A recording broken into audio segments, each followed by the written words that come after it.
Hello दोस्तों, स्वागत है आपका हमारे यूट्यूब चैनल हॉस्पिटल नौकरी पर। आज जो सब्जेक्ट हम लेकर आए हैं वो है फिजियोलॉजी। लास्ट सेशन में हमने introduction to anatomy and anatomy की की थी। आज हम फिजियोलॉजी के बारे में बात कर रहे हैं और ये आपको बहुत ही हेल्पफुल होने वाला है आपके जितने भी कॉम्पिटिशन्स आप फेस करने जा रहे हैं उन सभी में। तो हम एक ब्रीफ इंट्रोडक्शन लेते हैं फिजियोलॉजी का, तो आपको ये सब रिमाइंड हो जाएगा एक बार कि आपने क्या पढ़ा था अपने अंडर ग्रेजुएट प्रोग्राम में। बीएससी फर्स्ट ईयर में आपने फिजियोलॉजी में क्या पढ़ा था, हम उसको जस्ट रिवाइव करेंगे अभी इस सेशन में। तो हम पढ़ते हैं अभी physiology, introduction about physiology. So anatomy और फिजियोलॉजी एक पेपर है जो साथ में हम पढ़ते हैं।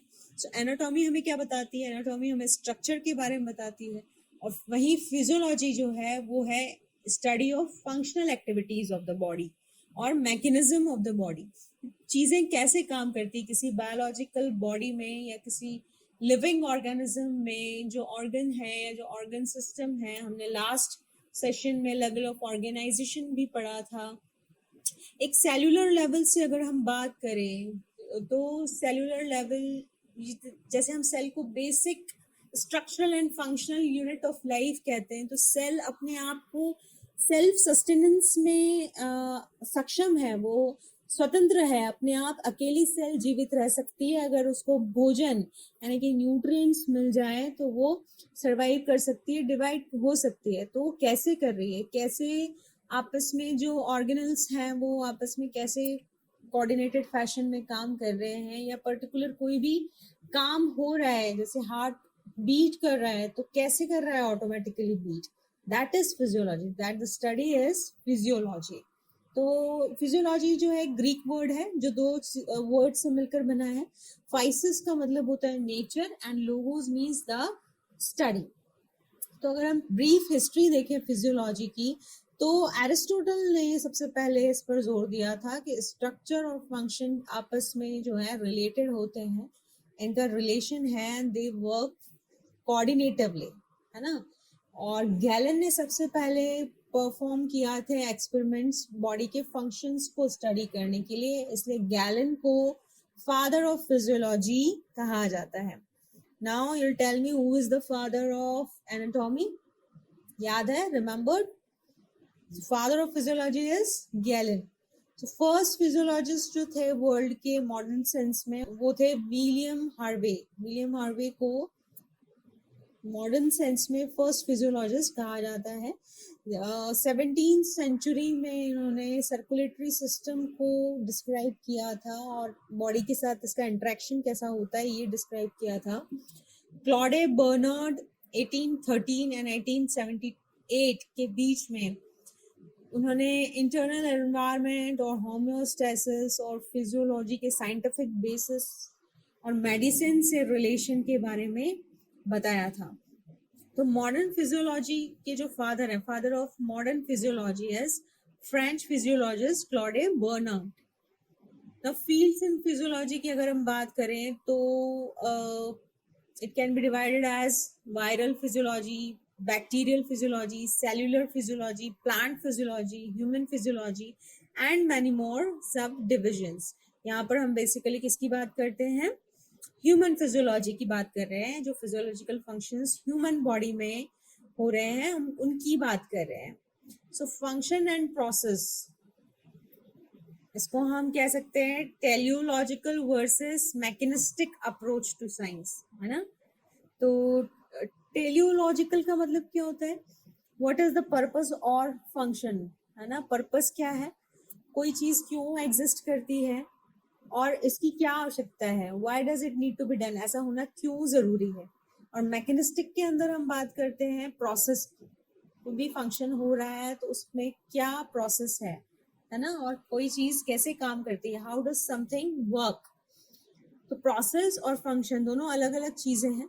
जैसे कि अगर हम एग्जाम्पल के लिए बात करें तो process means how do we breathe, हम सांस कैसे लेते हैं।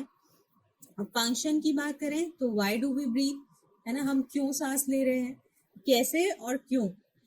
Process is how does blood flow, blood कैसे फ्लो होता है। और फंक्शन की अगर हम बात कर रहे हैं तो ब्लड फ्लो होने की क्या आवश्यकता है।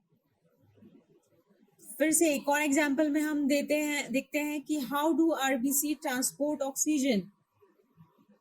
और फिर फंक्शन की अगर बात करें तो आरबीसी ऑक्सीजन को क्यों ट्रांसपोर्ट कर रहे हैं, ठीक है। सो फर्दर यहाँ पे फिर से लेवल ऑफ ऑर्गेनाइजेशन की बात आ जाती है, जो कि हम ऑलरेडी डिस्कस कर चुके हैं।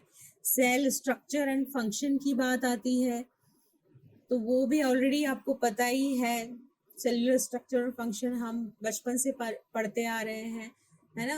बेसिकली जो 3 डोमेन जो क्लासिफिकेशन है, उसमें लार्जली जितने भी लिविंग ऑर्गेनिजम्स हैं उनको on the basis of their cell structure and organal presence of organelles के basis पे हमने 3 कैटेगरीज में डिवाइड किया है, that is archaebacteria, eubacteria and eukaryotes.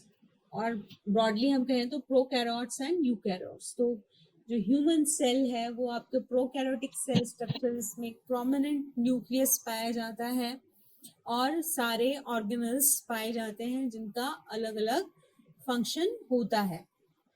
अगर हम की थीम्स की बात करें फिजियोलॉजी में, तो कोई प्रोसेस और फंक्शन कैसे हो रहा है ये जानने से पहले हमें जानना जरूरी थी कि व्हाट इज होम्योस्टैसिस। जैसे नाम से पता लग रहा है कि हमारी बॉडी जो है, या हम सेल्यूलर लेवल पे बात करें तो हमारी जो सेल है वो एक स्टैंडर्ड सेट ऑफ कंडीशंस में काम करती है ना। तो ये जो स्टैंडर्ड सेट ऑफ कंडीशंस हैं, इसी पे हमारा जो है सेल्यूलर फंक्शन होता है। डिसीज कब अराइज होती है? Internal versus external failures of homeostasis. Second point हमारा आता है communication and movement across the cell membrane. ये बहुत ज़रूरी होता है, सेल अपने बाहरी एनवायरनमेंट से कैसे कम्युनिकेट कर रही है, ये नॉर्मल फंक्शनिंग और होम्योस्टेसिस मेंटेनेंस के लिए बहुत ज़रूरी होता है। पर हम सिस्टम लेवल पे बात कर रहे हैं तो इंटेग्यूमेंट्री सिस्टम, फिर स्केलेटल सिस्टम, आपका respiratory system, digestive system, circulatory system, reproductive system, और सबके अपने अपने function and their interrelationship, how they work, body fluids, their composition, their function, ये सारी चीज़ें जो है आपकी फिजियोलॉजी के अंतर्गत आती है। जब आप सिस्टमैटिक फिजियोलॉजी पढ़ते हैं system wise, then you understand each and every function of the particular cells, tissues and organs and how they are important for the normal functioning of our body. So ये सारी चीज़ें हम इसमें पढ़ते हैं, physiology में पढ़ते हैं। एनाटॉमी और फिजियोलॉजी से आपके बहुत सारे क्वेश्चंस बनते हैं जो कि बहुत इम्पोर्टेंट है और एग्जाम में पूछे जाते हैं। सो दोस्तों, आप ये अच्छे से प्रिपेयर करेंगे एनाटॉमी और फिजियोलॉजी की क्वेश्चंस, ताकि आपको एमएससी एंट्रेंस एग्जाम में बहुत आसानी हो, आपको कोई भी चीज़ रटना ना पड़े और समझ के आप एमसीक्यू सॉल्व कर सकें। मिलते हैं नेक्स्ट सेशन में, तब तक के लिए धन्यवाद।